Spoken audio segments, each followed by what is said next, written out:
بسم اللہ الرحمن الرحیم۔ السلام علیکم پیارے دوستوں، کیا حال ہے؟ آج میں آپ کو ایک ایسا واقعہ سناؤں گا کہ جسے سن کر آپ بھی بلبلا اٹھیں گے۔ یہ واقعہ ہے مسلمانوں پر ظلم کا واقعہ۔ حضور رحمت عالم صلی اللہ علیہ وآلہ وسلم کے ساتھ ساتھ غریب مسلمانوں پر بھی کفار مکہ نے ایسے ظلم و ستم کے پہاڑ توڑے کہ مکہ کی زمین بلبلا اٹھی۔ یہ آسان تھا کہ کفار مکہ ان مسلمانوں کو دم زندن میں قتل کر ڈالتے، مگر اس سے ان کافروں کے جوش انتقام کا نشہ نہیں اتر سکتا تھا،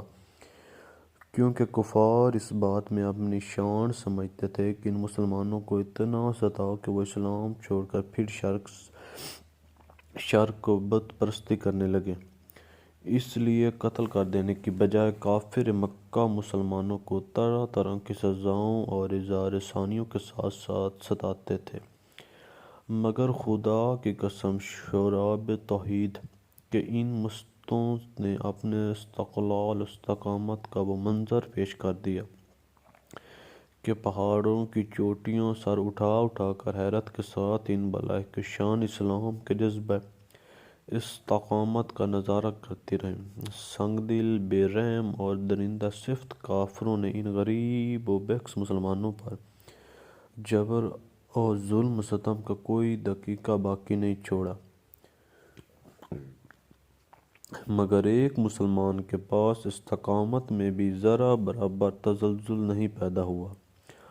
اور ایک مسلمان کا بچہ بھی اسلام سے منہ پھیر کر کافر و مرتد نہیں ہوا۔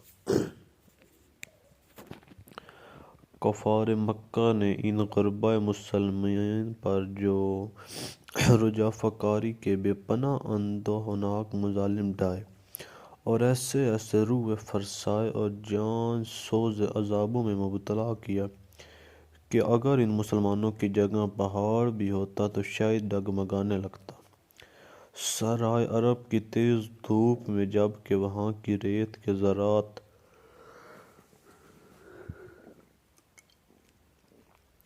تندور کی طرح گرم ہو جاتے، ان مسلمانوں کی پشت کو کوڑوں کی مار سے زخم کر کے اس جلتی ہوئی ریت پر پیٹھ کے بل لٹاتے اور سینوں پر اتنا بھاری پتھر رکھ دیتے کہ وہ کروٹ نہ بدل پائیں۔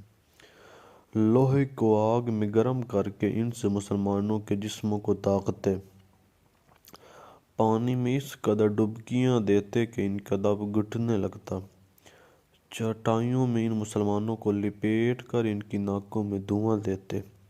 جس سے سانس لینا مشکل ہو جاتا اور وہ کرب و بے چینی سے بدحواس ہو جاتے۔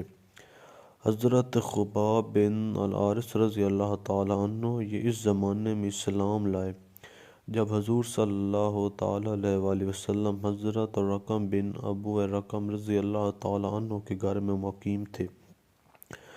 اور صرف چند ہی آدمی مسلمان ہوئے تھے۔ قریش نے ان کو بے حد ستایا، یہاں تک کہ کوئلے کی انگاروں پر ان کو چت لٹایا اور ایک شخص ان کے سینوں پر پاؤں رکھ کر کھڑا رہا، یہاں تک کہ ان کی پیٹھ کی چربی اور رطوبت سے کوئلے بجھ گئے۔ برسوں کے بعد جب حضرت خباب رضی اللہ تعالیٰ عنہ نے یہ واقعہ حضرت امیر المومنین کے سامنے بیان کیا تو اپنی پیٹھ کھول کر دکھائی۔ پوری پیٹھ پر سفید سفید داغ دبے پڑے ہوئے تھے۔ اس عبرت ناک منظر کو دیکھ کر حضرت عمر رضی اللہ تعالیٰ عنہ کا دل بھر آیا اور وہ رو پڑے۔ حضرت بلال رضی اللہ تعالیٰ عنہ کو جوامیہ بن کر خلف کافر کے غلام تھے، ان کی گردن میں رسی باندھ کر کوچہ بازار میں ان کو گھسیٹا جاتا، ان کی پیٹھ پر لاٹھیاں برسائی جاتی تھیں اور ٹھیک دوپہر کے وقت تیز دھوپ میں گرم گرم ریت پر ان کو لٹا کر اتنا بھاری پتھر ان کی چھاتی پر رکھ دیا جاتا تھا کہ ان کی زبان باہر نکل آتی تھی۔ امیہ کافر کہتا تھا کہ اسلام سے باز آ جاؤ ورنہ اس طرح گھٹ گھٹ کر مر جاؤ گے، مگر اس حال میں بھی حضرت بلال کی پیشانی پر بال نہیں آتا تھا۔ بلکہ زور زور سے عہد عہد کا نعرہ لگاتے اور بلند آواز سے کہتے تھے خدا ایک ہے، خدا ایک ہے۔ حضرت عمیر بن یاسر رضی اللہ تعالیٰ عنہ کو گرم گرم بالوں پر چھت لٹکا کر کفار قریش اس قدر مارتے تھے کہ یہ بے ہوش ہو جاتے تھے۔ ان کی والدہ حضرت بی بی سمیہ رضی اللہ تعالیٰ عنہ کو اسلام لانے کی بنا پر ابو جہل نے ان کی ناف کے نیچے ایسا نیزہ مارا کہ یہ شہید ہو گئیں۔ حضرت عمر رضی اللہ تعالیٰ عنہ کے والد حضرت یاسر رضی اللہ تعالیٰ عنہ بھی کفار کی مار کھاتے کھاتے شہید ہو گئے۔ حضرت صہیب رومی رضی اللہ تعالیٰ عنہ کو کفار مکہ اس قدر طرح طرح کی اذیت دیتے اور ایسی ایسی مار دھار کرتے کہ یہ گھنٹوں بے ہوش رہتے۔ جب یہ ہجرت کرنے لگے تو کفار مکہ نے کہا کہ تم اپنا سارا مال و سامان یہاں چھوڑ کر مدینے جا سکتے ہو۔ آپ خوشی خوشی دنیا کی دولت پر لات مار کر اپنی متاع ایمان کو ساتھ مدینہ چلے گئے۔ حضرت ابو فقیہ رضی اللہ تعالیٰ عنہ سفیان بن امیہ کافر کے غلام تھے اور حضرت بلال رضی اللہ تعالیٰ عنہ کے ساتھ ہی مسلمان ہوئے تھے۔ جب سفیان کو ان کے اسلام کا پتہ چلا تو اس نے ان کے گلے میں رسی کا پھندا ڈال کر ان کو گھسیٹا اور گرم جلتی ہوئی زمین پر ان کو چت لٹا کر سینے پر وزنی پتھر رکھ دیا۔ جب ان کو کفار گھسیٹ کر لے جا رہے تھے، راستے میں اتفاق سے ایک گبریلا نظر پڑا۔ امیہ کافر نے طعنہ مارتے ہوئے کہا کہ دیکھ تیرا خدا یہی تو نہیں؟ حضرت ابو فقیہ نے فرمایا کہ اے کافر کے بچے خاموش، میرا اور تیرا خدا اللہ ہے۔ یہ سن کر امیہ کافر غضبناک ہو گیا اور اس زور سے ان کا گلا گھونٹنا کہ وہ بے ہوش ہو گیا اور لوگوں نے سمجھا کہ ان کا دم نکل گیا ہے۔ اس طرح حضرت عامر بن فہیر رضی اللہ تعالیٰ عنہ کو بھی اس قدر مارا جاتا تھا کہ ان کے جسم کی بوٹی بوٹی درد مند ہو جاتی تھی۔ حضرت بی بی لبنہ رضی اللہ تعالیٰ عنہ جو لونڈی تھیں، حضرت عمر رضی اللہ تعالیٰ عنہ جب کفر کی حالت میں تھے اس غریب لونڈی کو اس قدر مارتے تھک جاتے تھے، مگر حضرت لبنہ رضی اللہ تعالیٰ عنہ اف نہیں کرتی بلکہ نہایت جرأت اور استقلال کے ساتھ کہتی تھی کہ اے عمر، اگر تم خدا کے سچے رسول پر ایمان نہیں لاؤ گے تو خدا تم سے ضرور اس کا انتقام لے گا۔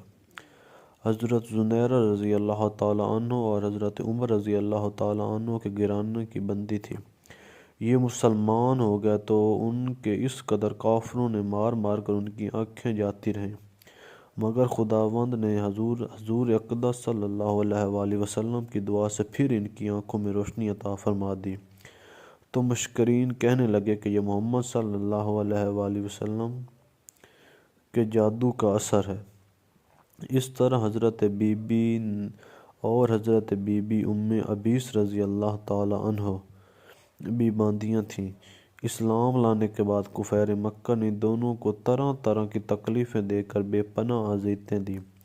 مگر یہ اللہ والیاں صبر و شکر کے ساتھ ان بڑی بڑی مصیبتوں کو جھیلتی رہیں اور اسلام سے ان کے قدم نہیں ڈگمگائے۔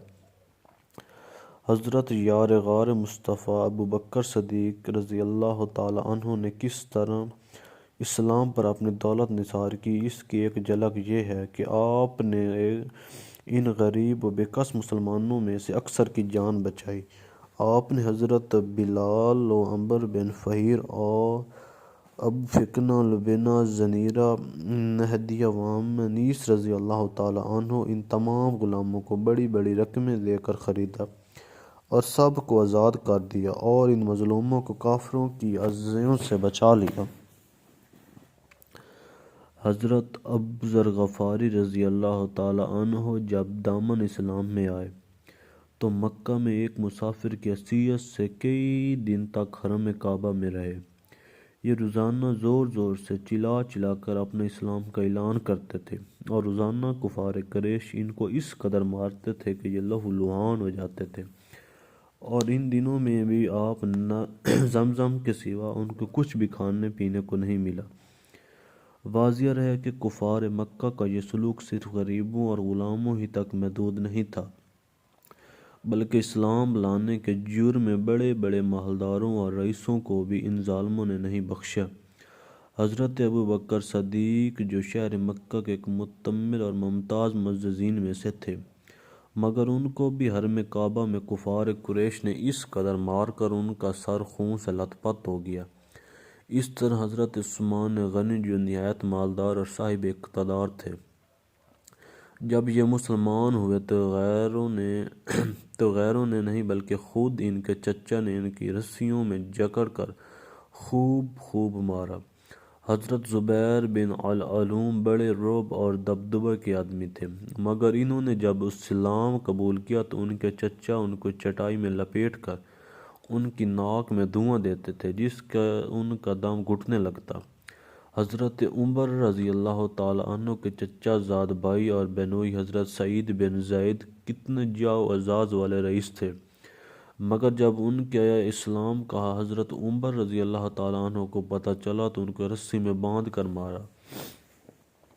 اور ساتھ ہی حضرت عمر نے اپنی بہن حضرت بی بی فاطمہ کو بھی اس زور سے تھپڑ مارا کہ ان کے کان کے اویزے